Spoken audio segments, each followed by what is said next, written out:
Hey guys, and welcome back to a Monster Hunter Rise video. Today we're going to be rating all the weapons from my experiences with the game. So I'm very new to Monster Hunter. In fact, Monster Hunter Rise is the very first Monster Hunter game that I've actually played. That's just the demo. So what I've done is I've played every single weapon, like I've given it a first impressions and like sucked at all of them.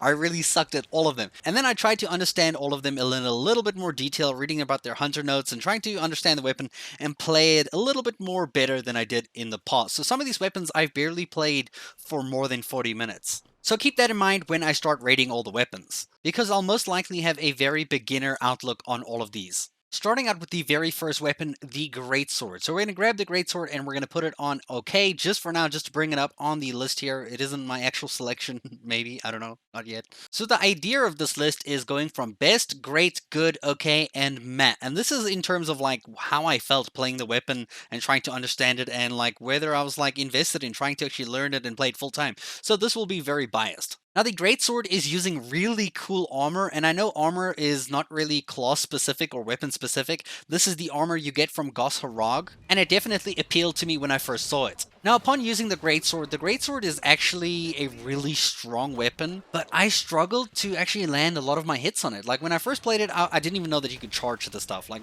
my brain didn't even realize that ZR was in the sequence of attacks, which is so stupid. But in terms of the impression it made on me, was only at a level of good.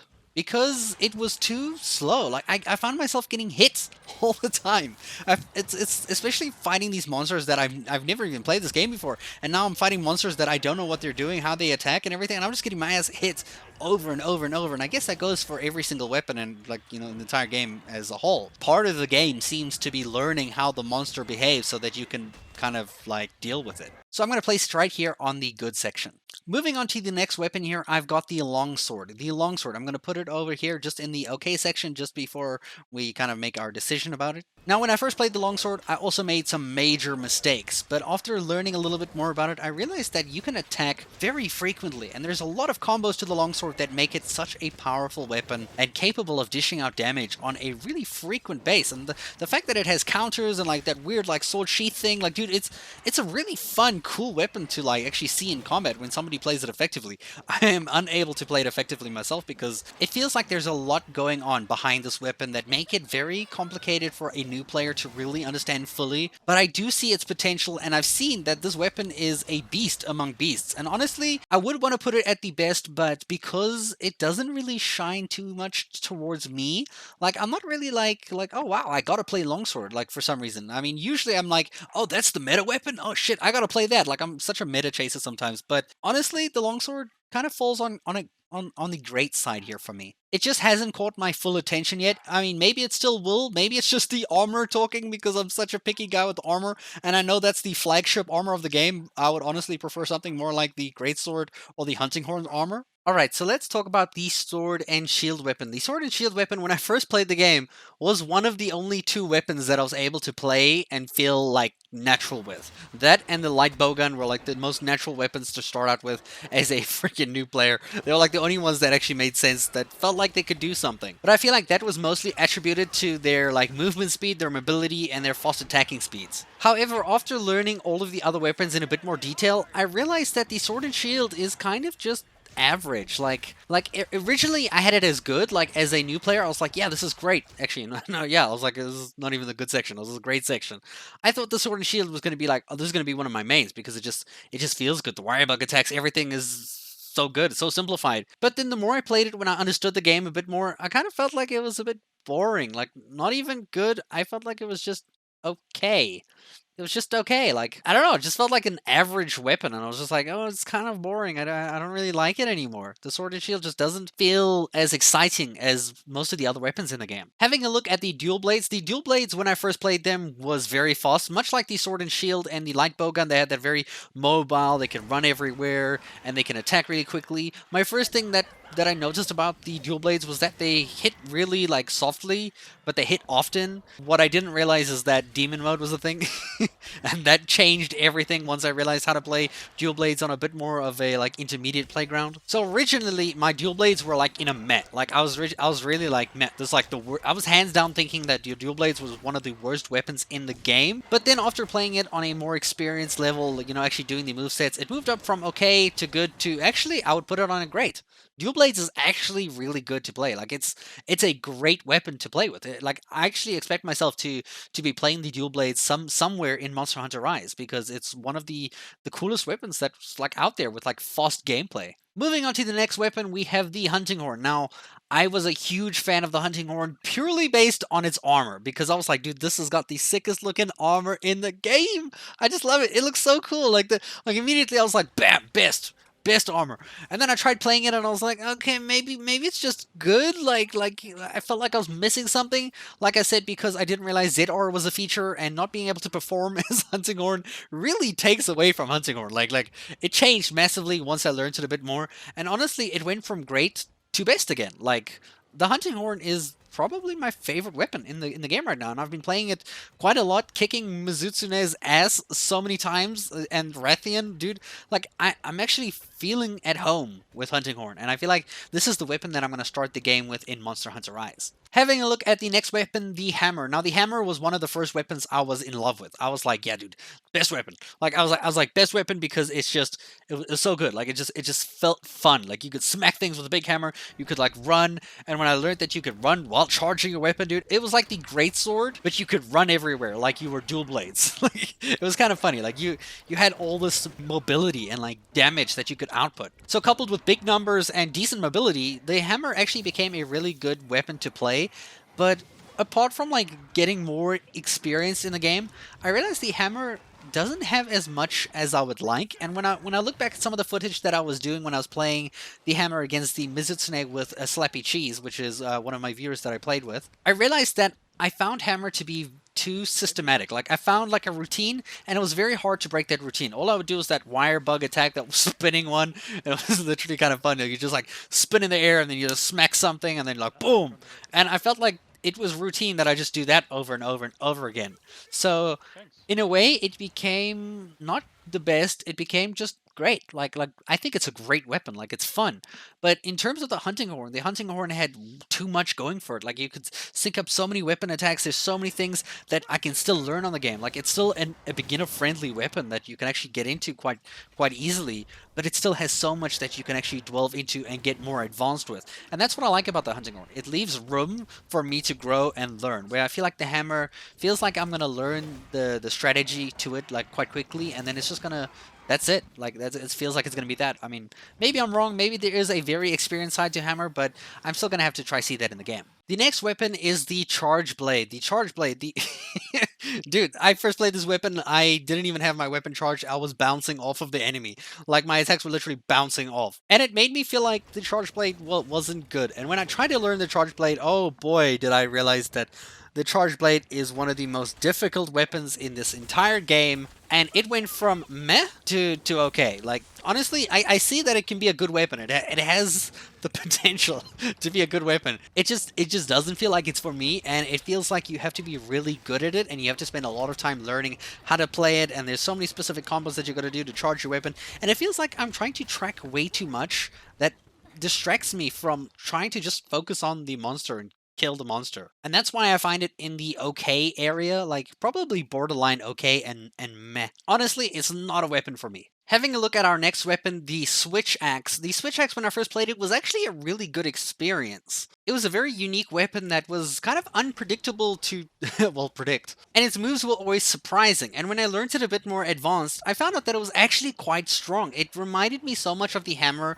but in an actual sense where it felt like it had more to be learned. It felt like it had more to be gained. It felt like a hammer that was more advanced, if that makes sense to anyone. And honestly, I feel like I never gave this weapon enough credit because it is actually a lot more beneficial and has so much more potential than I actually gave it. But that changes today because it's made its way onto the great version of my list because I think this weapon is pretty damn great. Having a look at the next weapon, the lance. Now, when I first started learning the lance, I was like, okay, cool, but you can like block attacks. And this was at a time where I was dying frequently to things like the Great Azuchi and the freaking I forget the bear's name, the Arzuros. Dude, that name is so confusing to me. But anyway, in that time I was dying a lot, so having a shield and being able to block was actually super damn helpful. And upon learning a lot of the strategies and techniques that you can do, it was actually great until until like it was here. It was like this is when I was learning it. It was great until I had to fight a big monster like a Rathian and a Mizutsune. I couldn't use the lance for shit. Like I was like, how do you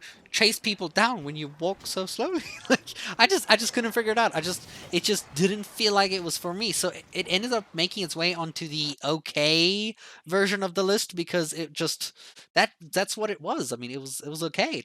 I had nothing really good to say about it anymore. Like, I mean, maybe I'm wrong and I still have lots more to learn, but my current standpoint from my experience with the demo is that it's an okay weapon. Moving on to the other lance, the gun lance. Now, surprisingly, when I first played this one, I rated the original lance better than the gun lance. But after learning how to play, I actually changed my stance. Like, my gun lance, I would actually put it as a good. Like, it's a good weapon. It's actually pretty damn fun. You can do some crazy shit with it. I feel like it had a lot of the benefits that I felt when I first played the lance, but also has its own benefits that goes above and beyond lance and actually lets you do a bit more damage in a way that feels more fun and exciting. And honestly, I enjoyed it. I think it's an all-around good weapon. Having a look at the next weapon is the weapon that I just could not play, the Insect Glaive. When I first played it, I didn't even realize I had bugs. And it was pretty damn crazy. But after learning how to play it, I realized that you could jump everywhere, dude. You just stay in the sky for as long as you want. You're just bouncing in the air like there's trampolines in the sky, dude. You're just always in the air. And fighting a Great Azuchi didn't feel like it was the right fit to actually test the Insect Glaive because that monster is so small and so fast and it's really hard to chase him. But I feel like against bigger monsters, the Insect Glaive might actually be a good weapon. It didn't really feel like it was for me, but nonetheless, I do think it's actually a good weapon. Like it was really fun to play. Like jumping around and doing all that crazy stuff. I just need to experience that on a harder boss or a boss that's like bigger, maybe not as dangerous. I don't know. It's something I still need to learn more about, like in the game, trying to experience Insect Glaive. It still doesn't really strike me as a weapon that I'm like, I need to play this. Like it doesn't have that exciting factor for me. So maybe that's why I feel like I'm just kind of neutral with this weapon. I see that it's good, but also I'm like, yeah, I don't really care. Like, you know? Now the next weapon is a weapon that I honestly, out of my first impressions of all weapons, I honestly thought this one was going to be the one for me because it was the one that worked the best. It was my savior. It was the first weapon that I tried on the Rathian, and I was like, I'm actually doing okay. I'm not dying immediately. I'm actually alive. And I was like, I attributed that to the fact that I can be very mobile. I can run around while shooting. I don't have to be close to the monster, so it made life really easy. And after learning that I can do like these freaking like, do like a freaking backflip in the sky, shoot my like, my is it A ability? I forget what it's called. It's kind of like that grenade thing, and then you just like shoot that out, and then you shoot that thing, and it does a lot of damage. And honestly, I was like, damn, dude, like every single time I played the light bowgun, I'm really enjoying the light bowgun. Like, maybe not the best weapon. I'd probably actually put it as great. Like, again, I'm gonna put it as my a great weapon. Maybe not the best. It does feel like it's lacking slightly in terms of how much damage it can output and like its defensive properties. But honestly, it's a really damn like well kind of polished weapon, and I actually really enjoy playing it. Having a look at the next bowgun, the heavy bowgun. The heavy bowgun was a gun that I couldn't really get behind fully until I really learned how to play it. Starting to sound like that's the same for all the weapons. But one thing did change when I got a lot more experience with the heavy bowgun was the fact that I acknowledged that it is able to deal massive damage. It is really good at dealing damage. It just, for some reason, I don't know what it is. Like the fact that it can counter and deal like a huge shot, and then it also has like that rapid fire mode. Like there's so many good sides to its attacking thing. I just don't like how slow it feels. Like, I don't know, it's something with the slow weapons, like the ones that make me move really slow are the ones that I find just not enjoyable to me. So honestly, I think I'm gonna put the heavy bowgun at good. Like, in terms of attack, I would place it at best because it actually has some really solid attack and it's like safe to shoot. Will I play it? I don't know. Like did I enjoy it that much compared to some of the other weapons? I'd put it at a default level. Like, it's not the greatest weapon that I've played, but it's also not that bad. Like, so I'd kind of keep it on a neutral playground, probably leaning between great and good. And for the final weapon, oh my god, you've heard me speak about this weapon so many times. Every single time I try this weapon, sometimes I actually, when I fought the Great Azuchi, I did it multiple times just because I was like, I'm doing something wrong. Every single time I play the bow, I just can't get behind this weapon.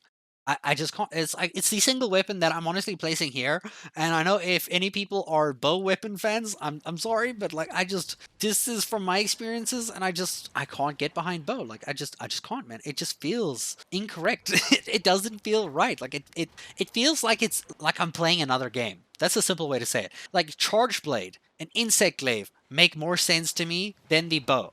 And I've probably spent more time trying to understand the bow, which is actually weird because it feels like it should be an easy weapon, right? But it's just not. Like honestly, my best thing about bow is that it has a really good melee attack, and that says a lot. The fact that I rather use melee as the bow instead of the bow, and that's where I stand with all my weapons in my tier maker list over here, from best, great, good, okay, and meh. And yeah, those are my opinions. I hope you guys enjoyed this video, my experiences, my thoughts and opinions on all of the weapons in one quick video. And I'll see you guys in a future one. Thank you so much for watching.